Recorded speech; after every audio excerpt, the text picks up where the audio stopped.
नमस्कार। गांव में बसे मेरे भाइयों और बहनों, हर्ष और उल्लास का विषय है कि आप सब स्वामित्व योजना के बारे में जान रहे हैं, उसका लाभ उठा रहे हैं। 24 अप्रैल 2020 को राष्ट्रीय पंचायती राज दिवस के अवसर पर हमारे माननीय प्रधानमंत्री श्री नरेंद्र मोदी जी ने स्वामित्व योजना की शुरुआत की, तो जैसे बरसों का एक सपना पूरा हो गया। इस योजना के तहत ग्रामीणों को उनके ई संपत्ति कार्ड दिए जा रहे हैं। इस योजना ने ग्रामीणों के अधिकार का रिकॉर्ड देकर स्वामित्व पर सवाल खड़े करने वाली हर मुश्किल का समाधान कर दिया है। इस योजना को सर्वे ऑफ इंडिया ने बड़ा बल देकर ड्रोन टेक्नोलॉजी से 5 सेंटीमीटर तक के सटीक चित्र डाटा के तौर पर इकट्ठा कर राज्य सरकार और केंद्र शासित प्रदेशों में बसी आबादी के बड़े मानचित्रों को इस स्कीम का हिस्सा बनाकर संपत्ति का दस्तावेज और पंचायतों को नक्शा आधुनिक तकनीक के माध्यम से तैयार हो रहा है, जिस वजह से शोषण रुका है। सरकार ने स्वामित्व योजना को 2 चरणों में शुरू किया है। पहला चरण अप्रैल 2020 से मार्च 2021 तक का था, जिसमें 9 राज्यों हरियाणा, कर्नाटक, मध्य प्रदेश, महाराष्ट्र, उत्तर प्रदेश, उत्तराखंड, पंजाब, राजस्थान, आंध्र प्रदेश के गांवों में पायलट स्कीम शुरू की गई।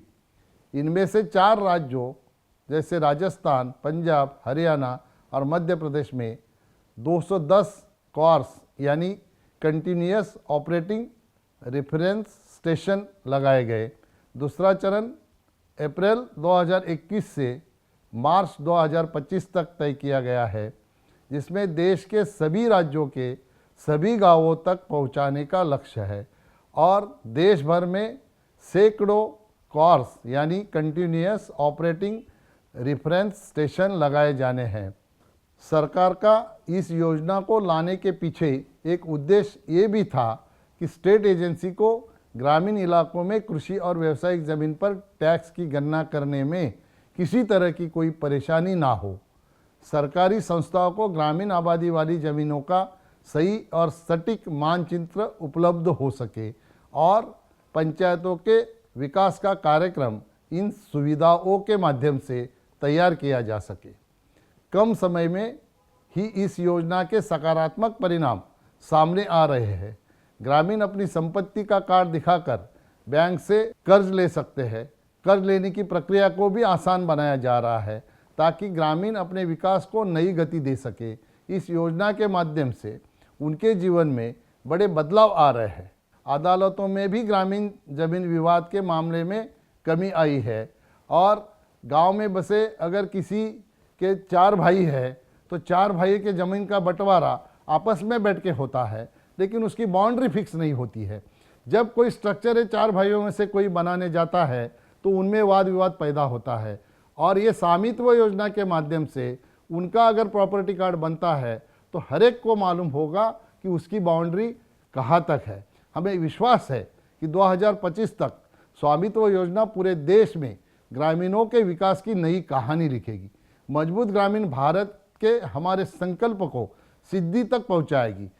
स्वामित्व योजना ये जन जन में इतनी पॉपुलर हो रही है, अभी फ़िलहाल इसका दायरा गांवों तक सीमित है, लेकिन मैं जब किसी राज्यों में जाता हूँ, टूर पे जाता हूँ, तो वहाँ जो नई नगर पंचायत बनी है या फिर महापालिका है, नगर पालिका है, जिनकी आबादी कम थी तो उसको कई गांव जोड़े गए और नगर पालिका की महापालिका कर दी।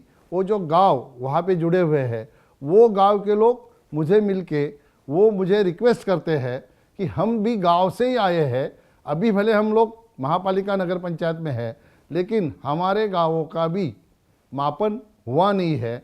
अगर स्वामित्व योजना में हमारा भी समावेश होता है तो हमें भी प्रॉपर्टी कार्ड मिलेगी और हमें शहर में रहने के बावजूद ये सुविधा हमें जो नहीं मिल रही है वो सुविधा हमको मिलेगी। हमारा पंचायत राज मंत्रालय देश के प्रधानमंत्री नरेंद्र मोदी जी के नेतृत्व में, हमारे मंत्री गिरिराज सिंह जी के नेतृत्व में ये स्वामित्व योजना को जन जन तक पहुंचा के इसको एक आंदोलन के रूप में लोगों तक पहुंचाने का काम कर रहे हैं। जय हिंद, जय स्वामित्व।